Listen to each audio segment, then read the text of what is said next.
Diascofoot, le miroir du football de la diaspora congolaise.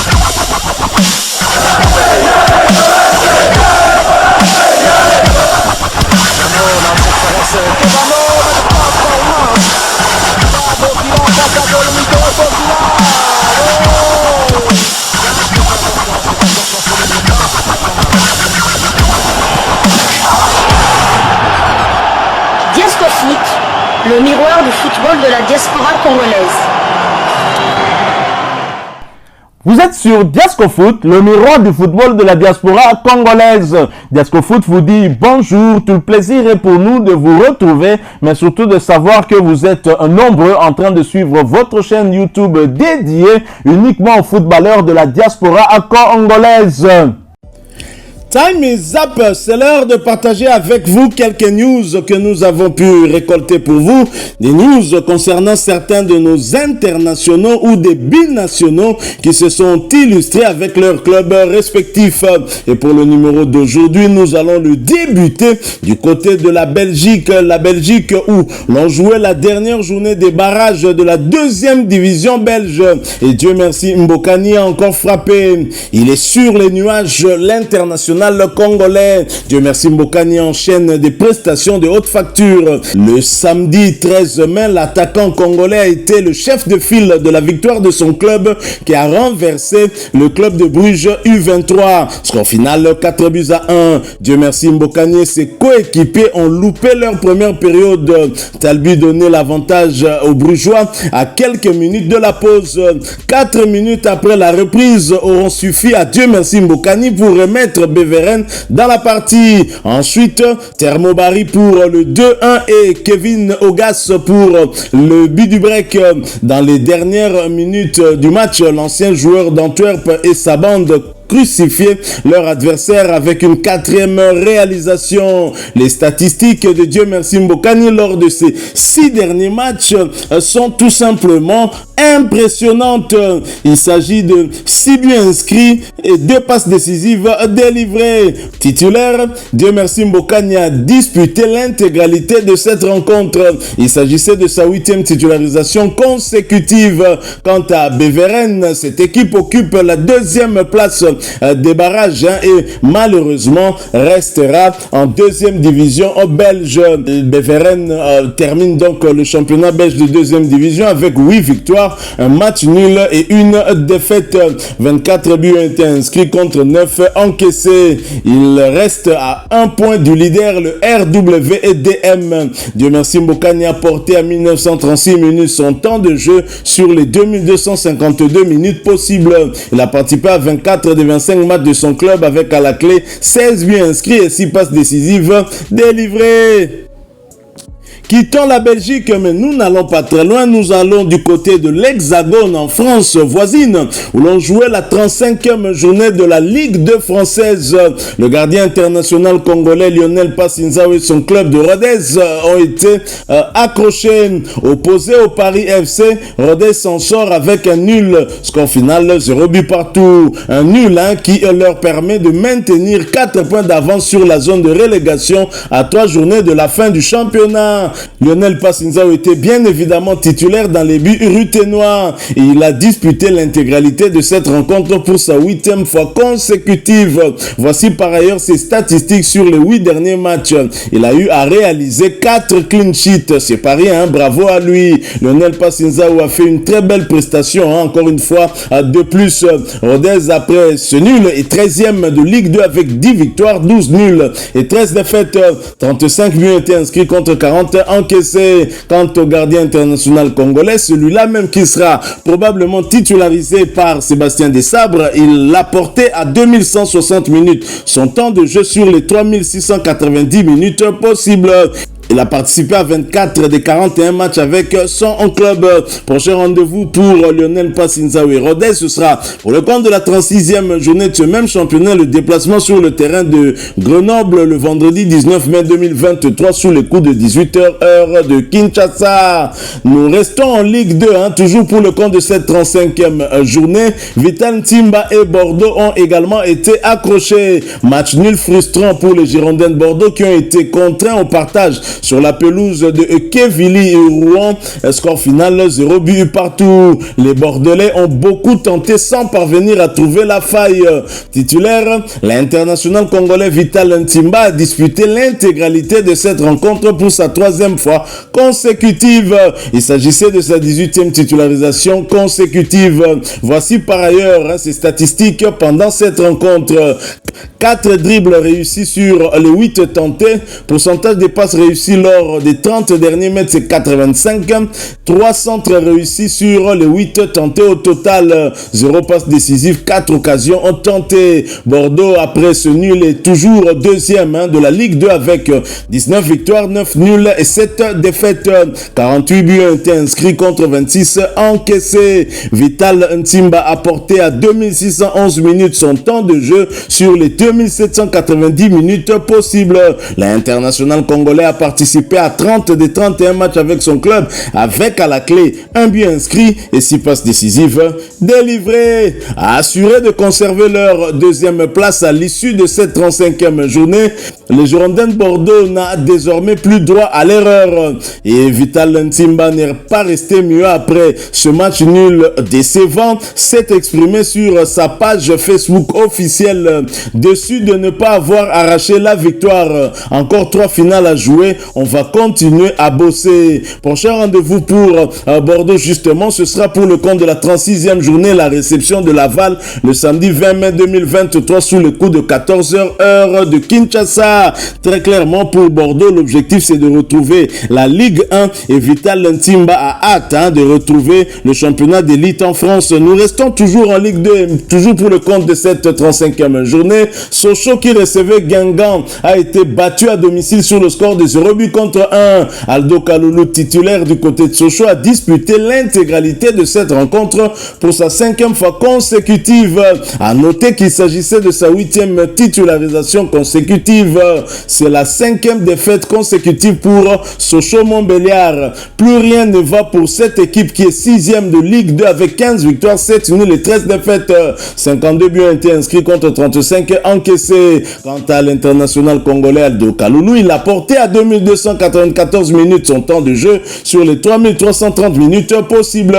Il a participé à 35 des 37 matchs avec son club avec à la clé 6 buts inscrits et 3 passes décisives délivré. Prochain rendez-vous pour Sochaux en Ligue 2, ce sera pour le compte de la 36e journée et le déplacement sur le terrain du Paris FC le samedi 20 mai 2023 sous le coup de 18h heure de Kinshasa. Nous quittons la France et sa Ligue 2. Nous allons cette fois du côté de la Grèce, mais nous y allons après cette courte pause. Diasco Foot, le miroir du football de la diaspora congolaise.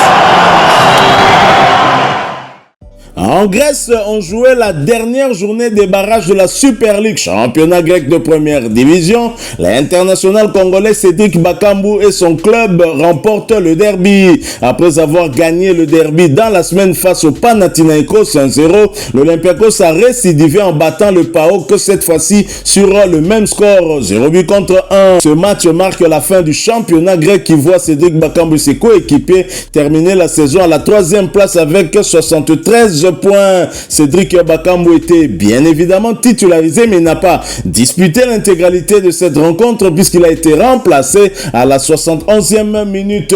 Il s'agissait de sa 7e titularisation consécutive. L'Olympiakos termine donc 3e avec 21 victoires, 10 nuls et 5 défaites, 70 buts inscrits contre 24 encaissés. Quant à Cédric Bakambu, il a porté à 2401 minutes son temps de jeu sur les 3420 minutes possibles. L'international congolais a participé à 37 des 38 matchs avec son club avec à la clé 18 buts inscrits et 3 passes décisives délivrées. Signalons que l'attaquant en congolais dont le contrat prend fin le 30 juin prochain n'a pas encore prolongé avec le club grec.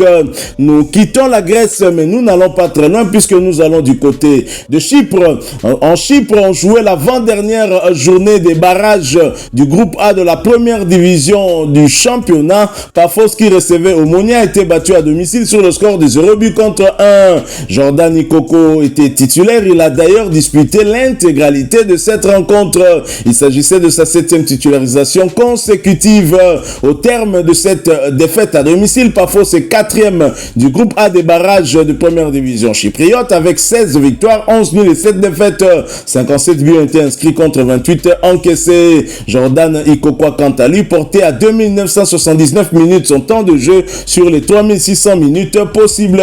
Il a donc participé à 35 des 40 matchs avec son club, avec à la clé 4 passes décisives délivré. Prochain rendez-vous pour Paphos, ce sera pour le compte de la dernière journée de ce même championnat et le déplacement sur le terrain de l'AEK Larnaca. Ce match est prévu pour le 21 mai 2023 sous le coup de 17h heure de Kinshasa. Nous quittons Chypre, nous allons du côté de l'Angleterre, en Angleterre où l'on jouait la 36e journée de la Première Ligue, championnat anglais de première division. Saison record pour Kebano et son club de Fulham.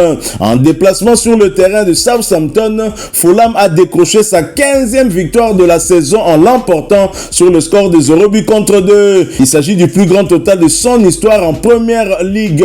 Niskens Kebano, qui a débuté ce match sur le banc, a fait son entrée en jeu à la 78e minute de la partie. Les Cottagers sont 9e au championnat anglais avec 51 points et 15 victoires, 6 nuls et 15 défaites. 52 buts ont été inscrits contre 49 encaissés. Quant à Niskens Kebano, il a porté à 771 minutes son temps de jeu sur les 3790 minutes possibles. Il a participé à 18 des 42 matchs avec son club avec à la clé 3 passes décisives délivrées. Prochain rendez-vous pour Fulham, ce sera pour le compte de l'avant-dernière journée du championnat et Fulham recevra Crystal Palace le samedi 20 mai 2023 sous le coup de 15h heure de Kinshasa. Toujours en première ligue et toujours pour le compte de la 36e journée, Aston Villa qui recevait Tottenham l'a battu sur le score de 2 buts à 1. Ezri Konsa, titulaire du côté d'Aston Villa, a disputé l'intégralité de cette rencontre pour sa 18e fois consécutive. Quant à Tanganga, il n'a pas été convoqué du côté de Tottenham et Tottenham est 6e de première ligue avec 17 victoires, 6 nuls et 13 défaites. 65 buts ont été inscrits contre 59 encaissés. Aston Villa par contre est 7e avec 17 victoires, 6 nuls et 13 défaites. 48 buts inscrits contre 44 encaissés. Ezri Konsa porté à 3205 minutes son temps de jeu sur les 3510 minutes possibles. Il a participé à 36 des 39 matchs avec son club, alors que du côté de Tanganga, son temps de jeu stagne à 348 minutes sur les 4330 minutes possibles. Il n'a joué que 7 matchs sur les 48 matchs possibles. Prochain rendez-vous pour Aston Villa, ce sera pour le compte de l'avant-dernière journée de ce même championnat et le déplacement périlleux sur le terrain de Liverpool le samedi 20 mai 2023 sur le coup de 15h heure de Kinshasa. Alors que pour Tottenham et Tanganga, ce sera la réception d'un autre Congolais international, réception de Brentford le samedi 20 mai sur le coup de 12h30 heure de Kinshasa. Quittons l'Angleterre, allons du côté de l'Allemagne où l'on jouait la 32e journée de la Bundesliga, championnat allemand de première division. Le point du nul pour l'international congolais Silas Katompanvupa et son club de VfB Stuttgart. Stuttgart qui recevait le Bayer Leverkusen hier après-midi dans le cadre de la 32e journée de la Bundesliga. Le VfB avait ouvert le score grâce à Serhou Guirassy sur penalty à la 57e minute. Finalement, avant de concéder un penalty à leur tour à la 70e minute, score final, un but partout. Silas Katompanvupa, qui avait été titularisé, n'a pas disputé l'intégralité de ce match puisqu'il a été remplacé à la 64e minute de jeu. Le VfB Stuttgart, après ce nul, est 17e de Bundesliga avec 29 points et 6 victoires, 11 nuls et 15 défaites. 40 buts inscrits contre 55 encaissés. Silas Katompa a porté à 2085 minutes son temps de jeu sur les 3330 minutes possibles.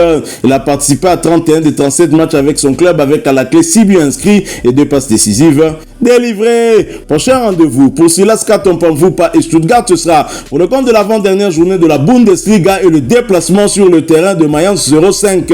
Ce match est prévu pour le dimanche 21 mai 2023 sur les coups de 14h30 heure de Kinshasa. Nous quittons l'Allemagne, nous allons cette fois du côté de la Suisse. En Suisse où l'on jouait la 33e journée de la Super League, championnat suisse de première division.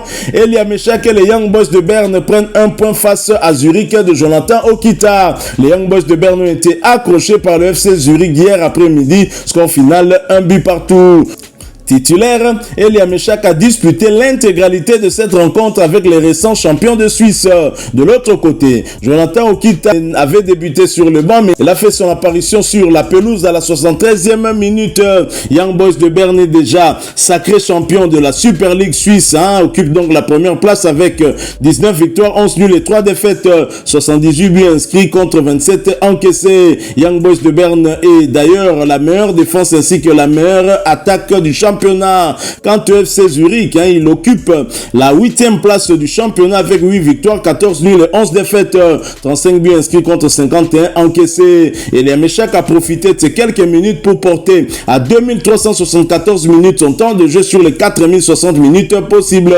L'international congolais a participé à 37 des 44 matchs avec son club, avec à la clé 11 buts inscrits et 3 passes décisives délivrées. De l'autre côté, du côté du FC Zurich, Jonathan Okita a porté à 2275 minutes son temps de jeu sur les 4080 minutes possibles.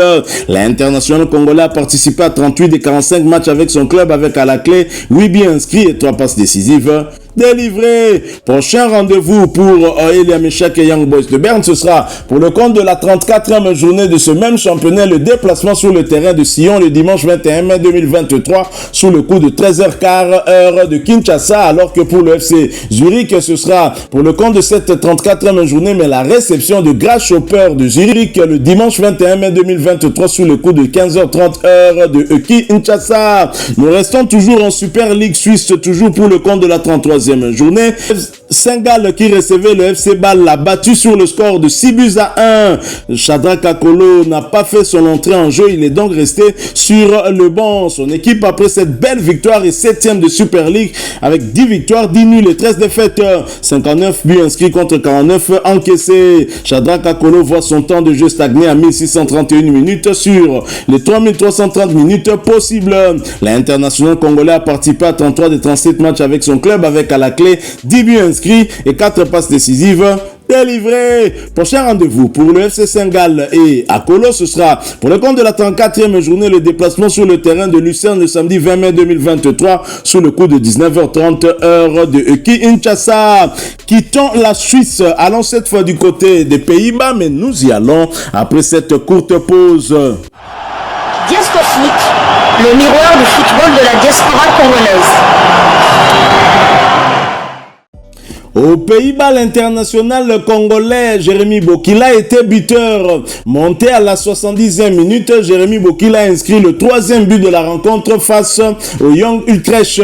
Score final 3 buts à 0. L'attaquant international congolais compte désormais 8 buts cette saison en championnat. 3e de la 2e division néerlandaise. Willem II est toujours en course pour la montée en première division. Nous quittons Bokila et la Hollande. Nous allons cette fois du côté d'Israël où l'on jouait la 9e journée des barrages du championnat israélien de première division. Hapoel Jérusalem qui recevait Ashdod a été battu à domicile sur le score de 0 but contre 1. Jordan Botaka titulaire a été remplacé à la 67e minute de jeu. L'Hapoel Jérusalem après ce revers est 3e du championnat avec 12 victoires, 9 nuls et 14 défaites, 38 buts inscrits contre 39 encaissés. Jordan Botaka a porté à 2412 minutes son temps de jeu sur les 3420 minutes possibles. Il a donc participé à 33 des 38 matchs avec son club, avec à la clé 3 buts inscrits et une passe décisive délivrée. Prochain rendez-vous pour Botaka et l'Hapoel Jérusalem, ce sera pour le compte de la dernière journée des barrages du championnat israélien de première division et le déplacement sur le terrain de Maccabi Haïfa le samedi 20 mai 2023 sous le coup de 18h30 heure de Kinshasa. Quittons Israël, allons cette fois du côté de la Chine. En Chine, où l'on jouait la 7e journée de la Chinese Super League, championnat chinois de première division, et Guangzhou qui recevait Shandong Taishan a fait jeu égal avec ce dernier sur le score d'un but partout. Oscar Maritou, titulaire, a disputé l'intégralité de cette rencontre pour sa deuxième fois consécutive. À noter qu'il s'agissait de sa 5e titularisation consécutive. Guangzhou est donc 9e de la Chinese Super League avec une victoire, 4 nuls et 2 défaites. 5 buts ont été inscrits contre 6 encaissés. Oscar Maritou a porté à 571 minutes son temps de jeu sur les 630 minutes possibles. Il a participé à tous les 7 matchs avec son club avec à la clé 2 buts inscrits. Prochain match de Guangzhou et Oscar Maritou, ce sera pour le compte de la 8e journée de ce même championnat et la réception de Changchun Yatai. Ce match est prévu pour le vendredi 19 mai 2023 sur le coup de 12h30 heure de Kinshasa. Quittons la Chine, retournons sur le continent en Afrique. Ici en République démocratique du Congo, tout puissant Mazembe Anglebert, où des nouvelles qui nous sont parvenues font état d'un intérêt d'un cadre européen pour un joueur de tout puissant Mazembe Anglebert. TP Mazembe News nous informe, pour ce qui concerne le mercato à venir, que Jean Baleke Otos serait courtisé par un cadre européen. Nous allons donc vous lire cet article qui est consacré à ce joueur qui fait le beau jour de Simba SC, mais qui était allé là-bas en prêt en provenance du tout-puissant Mazembe Anglebert. Jean-Antoria Baleke Otos s'apprête à connaître une première aventure européenne. L'attaquant congolais de Simba SC prêté par le tout-puissant Mazembe Anglebert est la priorité d'un cadre européen qui vient de transmettre une première offre. Selon les dernières informations, un club européen a transmis une offre au tout-puissant Mazembe afin de faire signer Jean Baleke. Il s'agit d'un club qui a disputé la phase de groupe de la Ligue Europa cette saison et qui est qualifié pour la phase des groupes de la Ligue des champions de l'UEFA la saison prochaine. Mais l'identité du club n'a pas encore été révélée. Un contrat de 3 ans aurait été proposé à l'ancien attaquant de Nejmei SC. Selon l'agent du joueur de 22 ans, Baleke veut y aller et tenter sa chance. En effet, si tout se passe comme prévu, Jean Baleke va quitter Simba SC à la fin de cette saison. Une réunion sera organisée par les parties concernées à la fin de la saison en Tanzanie pour décider. Voilà donc, et pour rappel, bien évidemment, Jean Baleke a été prêté à Simba SC de la Tanzanie par le tout-puissant Mazembe Anglebert en janvier dernier. En 12 matchs disputés, toutes compétitions confondues avec les Tanzaniens, Jean Baleke Otos a inscrit autant de buts. Son contrat de prêt expire en juin 2024. Voilà donc cette information qui nous parvient de ce média, média consacré au tout-puissant Mazembe Anglebert, TP Mazembe News. Information donc que nous allons tâcher de suivre. Jean Baleke Otos, à partir du moment où il est prêté en dehors de la République démocratique du Congo, concerne Diasco Foot, parce que ici, nous sommes le miroir du football de la diaspora congolaise. Voilà, nous sommes arrivés à la fin de ce sujet. Si vous l'avez aimé, n'hésitez pas à nous laisser un maximum de j'aime. N'hésitez pas non plus à partager avec nous votre opinion. Si vous en avez une par rapport au sujet que nous venons de vous proposer, laissez-la nous à travers un commentaire. Abonnez-vous si vous êtes nouveau ou ancien, que vous ne vous êtes pas encore abonné sur cette chaîne Diasco Foot, parce que nous sommes le miroir du football de la diaspora congolaise. Et n'oubliez pas, qu'en vous abonnant, apparaîtra une petite cloche de notification. Cliquez dessus pour ne plus rien manquer des prochaines vidéos que nous allons vous proposer. Encore une fois, merci à vous, avec espoir de vous retrouver très bientôt avec un autre sujet d'actualité. En attendant, portez-vous bien et Diasco Foot vous dit au revoir.